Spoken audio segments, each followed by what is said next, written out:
সুপ্রিয় শিক্ষার্থীবৃন্দ, কেমন আছো সবাই? আশা করি ভালো আছো।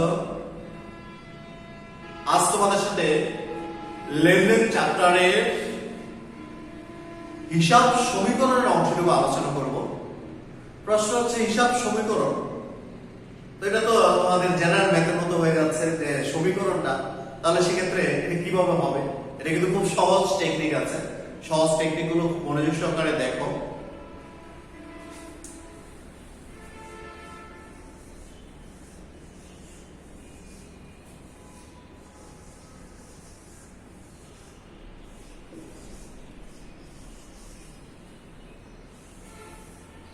হিসাব সমীকরণ, তো হিসাব সমীকরণটি আমরা কিভাবে করব, দ্রুত কিভাবে করব, মনে রাখার সহজ টেকনিক কি, সেটা তো জানা দরকার আছে। তো হিসাব সমীকরণের অংশে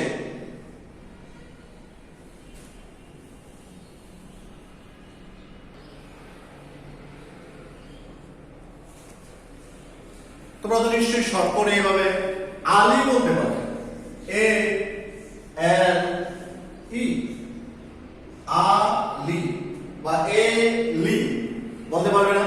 অবশ্যই বলতে পারবে, এ লি বা আলি যেভাবে বলতে পারবে। তো এটা একবারে সহজেই। এখন প্রশ্ন হচ্ছে আ লি বা এ লি এই অংশটা কেন ইউজ করলাম? কারণ এটাই হচ্ছে হিসাব সমীকরণের শুরুটা। দেখো, আমরা যদি মাঝখানে ইকুয়াল টু চিহ্ন দিয়ে দিই, পরে যদি একটা প্লাস চিহ্ন দিয়ে দিই, তাহলে হয়ে যায় হিসাব সমীকরণ। এ এল ই মানে এলি বালি যেভাবে উচ্চারণ করে, মাঝখানে দিয়ে দিলাম, প্রথমে দিলাম একটা ইকুয়াল টু চিহ্ন, এর পরের অংশে দিলাম প্লাস চিহ্ন, এটাই হচ্ছে হিসাব সমীকরণ এ লি। এখন এ লি এটা আবার হিসাব সমীকরণ কিভাবে হলো সেটা তো একটু জানা দরকার আছে। এতে কি, তারপরে এল তে কি, ই তে কি, সেটা কি জানার ইচ্ছা হয়? তো আশা করি হয়। তো সেই হিসাব করে আমরা দেখি। এতে হচ্ছে অ্যাসেটস, এতে হচ্ছে অ্যাসেটস। অ্যাসেটস মানে হচ্ছে বাংলায় যেটাকে বলি আমরা সম্পদ। এল যদি আমরা এল চিন্তা করি, এল হচ্ছে লায়াবিলিটিস।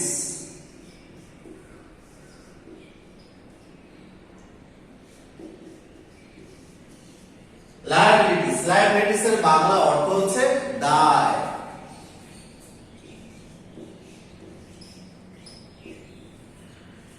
তাহলে এতে পেলাম আমরা অ্যাসেটস, এতে পেলাম লায়াবিলিটিস। লায়াবিলিটিস এর বাংলা অর্থ হচ্ছে দায়। এবার আসি ইতে কি। ই এর কথা যদি চিন্তা করি, তখন আমরা পাবো ইকুইটি।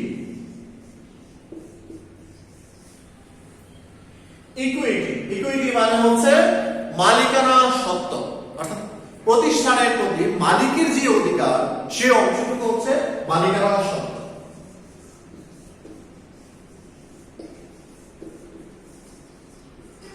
তাহলে আমরা এতে কি পেলাম? এতে পেলাম অ্যাসেটস, এল তে পেলাম লায়াবিলিটিস, ইতে পেলাম ইকুইটি। বাংলায় যদি বলি, বাংলার মধ্যে পেলাম কি? সম্পদ ইকুয়াল টু দায় প্লাস মালিকানা সত্ত্ব।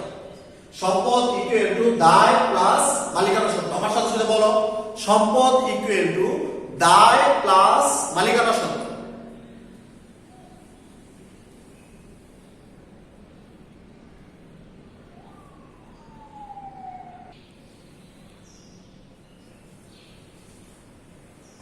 প্রশ্ন হচ্ছে সম্পদ মানে কি? সম্পদ কি? তোমরা ছোটবেলা থেকে শুনে এসেছো সম্পদ সম্পদ সম্পদ এরকম। প্রশ্ন সম্পদ কি? আসলে ব্যবসায়ের ক্ষেত্রে আমরা প্রতিষ্ঠানের কিন্তু হিসাব করি, আমরা কিন্তু মালিকের কোনো হিসাব করি না। মালিকের যে প্রতিষ্ঠান আছে, সেই প্রতিষ্ঠানের পক্ষ থেকে হিসাব করি। সেই প্রতিষ্ঠানের অর্থনৈতিক যে বাহ্যিক অংশ আছে, সেই অংশটাকে আমরা সম্পদ হিসেবে কাউন্ট করি। যেমন প্রতিষ্ঠানের নগদ টাকা আছে, তারপর প্রতিষ্ঠানের ব্যাংকে জমা আছে, আসবাবপত্র আছে, দালাল কোঠা আছে, সবই তো এই সম্পদের মধ্যেই আসবে। প্রতিষ্ঠানের যা যা আছে সেই অংশটা, প্রতিষ্ঠানে দেখা যায় যন্ত্রপাতি আছে, এগুলো দেখা যায় মুনাফা অর্জনের উদ্দেশ্যে আমরা এগুলোকে ব্যবহার করি, প্রতিনিয়ত ব্যবহার করতে থাকি। তো ব্যবহার করতে করতে সেক্ষেত্রে আবার কিছু কিছু ক্ষেত্রে আবার এটার মূল্য হ্রাস হয়, তখন আবার অপচয় হয়। ব্যাপারে আমরা পরে আলোচনা করব। দেখো এই অ্যাসেটস এর অংশটা, অর্থাৎ বাহ্যিক কিছু দিক আছে আর কিছু আছে সরাসরি দেখা যায় না, সেগুলো সম্পদ, সেগুলো ধাপে ধাপে আলোচনা করবো তোমাদের। দেখো বাহ্যিক সম্পদগুলোর মধ্যে আমরা যদি বলি, আমরা নগদ টাকা দেখতে পাচ্ছি, আমাদের যে ব্যাংকের যে জমার টাকা আছে সেই টাকাটার একটা ব্যাংক স্টেটমেন্ট পাচ্ছি, তারপর আসবাবপত্র, দাঁড় কোঠা, যন্ত্রপাতি, এই অংশগুলো যেগুলো আমরা দেখতে পাচ্ছি এগুলোকে আমরা সম্পদ হিসেবে কাউন্ট করব। তো সেই সম্পদটাকে এখানে আনলাম। এখন এরপরের অংশ হচ্ছে লায়াবিলিটি স্টেটমেন্ট। লায়াবিলিটিস এর বাংলা অর্থ হচ্ছে দায়। এই যে সম্পদ, দালাল কোঠা, যন্ত্রপাতি বা আসবাবপত্র, এই যে সম্পদটা আমরা অর্জন করলাম, আমাদের প্রতিষ্ঠানের যেটা অর্জন করেছে সেটার উপর তৃতীয় পক্ষ কারা? একটা হচ্ছে নিজের পক্ষ বলতে প্রতিষ্ঠান, দ্বিতীয় পক্ষ হচ্ছে মালিক পক্ষ, তৃতীয় পক্ষ কারা? তৃতীয় পক্ষ হচ্ছে বাইরের মানুষ, বাইরের কোনো পাওনাদার হতে পারে। তৃতীয় পক্ষের যে দাবি আছে সেটাই হচ্ছে লায়াবিলিটিস, অর্থাৎ বাংলা যেটাকে আমরা বলি দায়।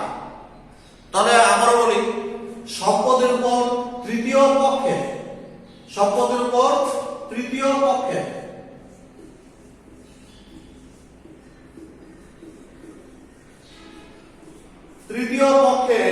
যে দাবি দেওয়া আছে সেটাই হচ্ছে লায়াবিলিটিস। সম্পদের উপর তৃতীয় পক্ষ কিন্তু তোমাদের একটা এক্সাম্পল আমি দিয়েছি অলরেডি, সেটা হচ্ছে কোনো পাওনাদার হতে পারে বা কোনো ঋণদাতা হতে পারে, সেটা কিন্তু তৃতীয় পক্ষ, যে যারা আমাদের প্রতিষ্ঠানের কাছে টাকা পাওনা আছে, তো এরকম অংশটা সেটা হচ্ছে লায়াবিলিটিস। এরপর আসে ইকুইটিটা। স্বাভাবিকভাবে যদি বলি ইকুইটি মানে মালিকানা সত্ত্ব, তাহলে মালিকানা সত্ত্বটা কি? আমরা জানি যে এই সম্পদ থেকে তৃতীয় পক্ষের দাবি যদি আমরা বাদ দিয়ে দিই, তৃতীয় পক্ষ মানে পাওনাদারের অংশ বা ঋণের অংশ, এই অংশগুলো যদি আমরা বাদ দিয়ে দিই, যা থাকে সেটাই হচ্ছে ইকুইটি, অর্থাৎ মালিকানা সত্ত্ব। তাহলে সম্পদের কিছু এক্সাম্পল দিয়েছি তোমাদের। সম্পদের উপর তৃতীয় পক্ষের দাবি হচ্ছে লায়াবিলিটিস, আর সম্পদ থেকে এই তৃতীয় পক্ষের দাবি বাদ দেওয়ার পরে যা থাকে সেটাই হচ্ছে ইকুইটি বা মালিকানা সত্ত্ব।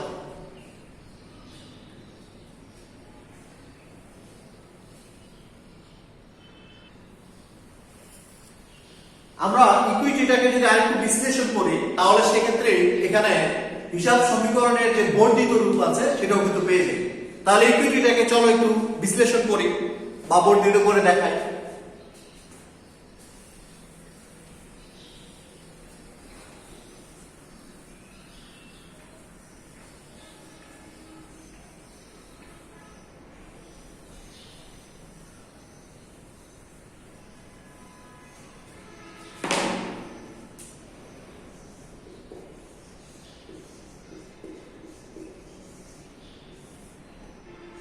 ইকুইটিটাকে যদি আমরা ভাঙি তাহলে কি কি পাই? C plus R minus EX minus D। কি পেলাম? শর্টকাট বলতে পারো ক্রেক্স D। কি বলো ক্রেক্স D, মনে রাখা সহজ। তাহলে C plus R minus EX minus D, এই অংশটা হচ্ছে ইকুইটি। তোমাদের মনে প্রশ্ন জাগে যে C তে কি, R তে কি, তারপর EX কি, তারপর D তে কি। তাহলে এটাকে যদি আমরা একটু ভাঙি তাহলে আমরা সেটাই পেয়ে যাব। তাহলে একটু ভাঙি। C তে হচ্ছে ক্যাপিটাল মানে কি? তোমরা কি কেউ আবার রাজধানী মনে ফেলছো কিনা? ক্যাপিটাল মানে কিন্তু আবার এই অংশে রাজধানী আমরা ব্যবহার করবো না, পরোক্ষভাবে ধরতে পারো রূপক অর্থে। কারণ একটি প্রতিষ্ঠানের যদি ক্যাপিটাল চিন্তা করো সেটাই কিন্তু তার মূলধন। ক্যাপিটাল মানে রাজধানী, কারণ এই মূলধন না থাকলে তার প্রতিষ্ঠানের অস্তিত্ব কি থাকবে? অস্তিত্ব থাকবে না, মূলধন থাকতে হবে। তো সেক্ষেত্রে তুলনা করা হয়েছে। তো সিতে হচ্ছে ক্যাপিটাল মানে হচ্ছে মূলধন, ক্যাপিটাল মানে হচ্ছে মূলধন, বাংলায় আমরা এটাকে বলবো মূলধন।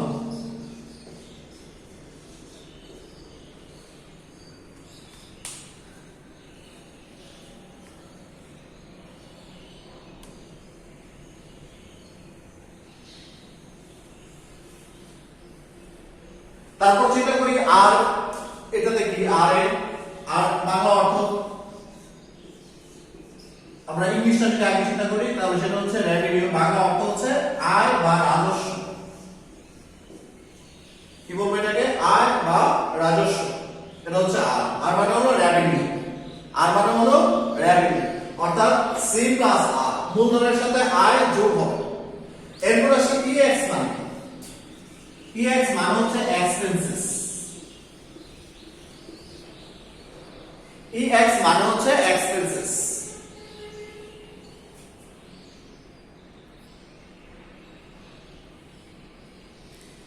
এক্সপেন্সেস এর বাংলা অর্থ হচ্ছে ব্যয়,